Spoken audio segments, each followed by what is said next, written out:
Hello, my name is Susana of Linocave Prints, and I'm here to show you my favorite method of transfer onto Speedy Carve. As I mentioned in stories, I really love Speedy Carve for printing on fabric.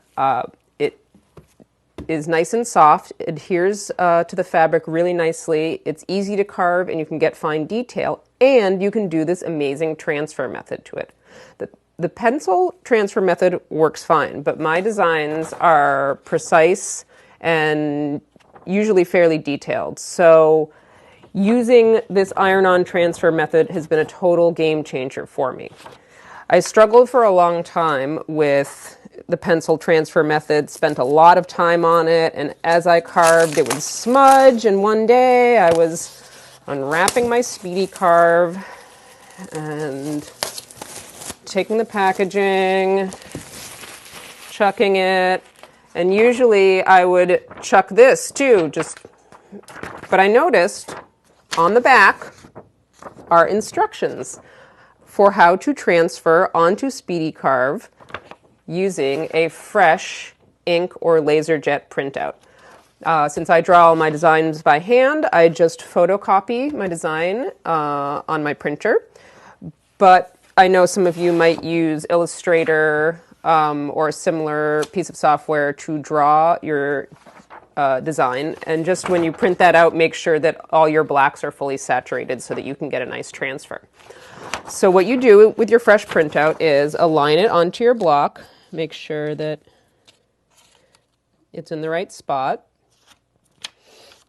And then you take a warm iron, not a hot iron. You can definitely melt the Speedy Carve, and even with the warm iron, if you keep it on too long, it can get a little bit bubbly. So you've got to be careful, and you've got to make sure that the temperature is pretty low, and you've got to be patient with this method. So what I do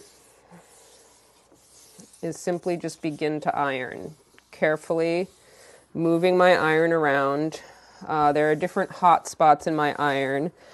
And as it transfers, the ink will almost start to adhere to the Speedy Carve, and you'll know that it's transferring.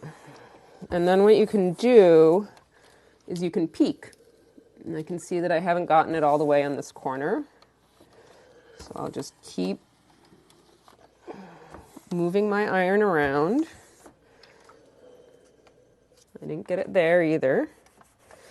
And again, rotating my iron to make sure that the hot part gets on there, and not leaving it in one spot for too long either, because, like I said, you can burn the Speedy Carve.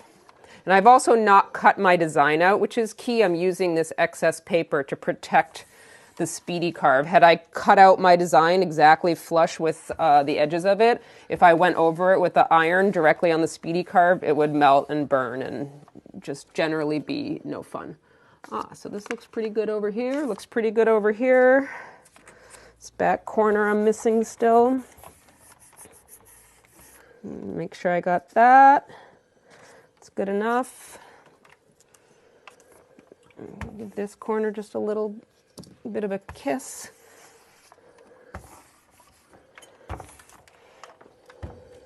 And then I can peel back my design and see that it has transferred on quite nicely. There are a couple of spots it didn't totally get on, but now I can see it well enough to carve. You got to be careful because sometimes it can still be a little bit hot, so just sort of let it cool off. But the beauty of this is that this doesn't smudge. So while you're carving, you won't be constantly smudging it. This is totally permanently on here. So it makes your carving experience a whole lot better when it's not like pencil lead smearing all over the place and obscuring the lines of your design.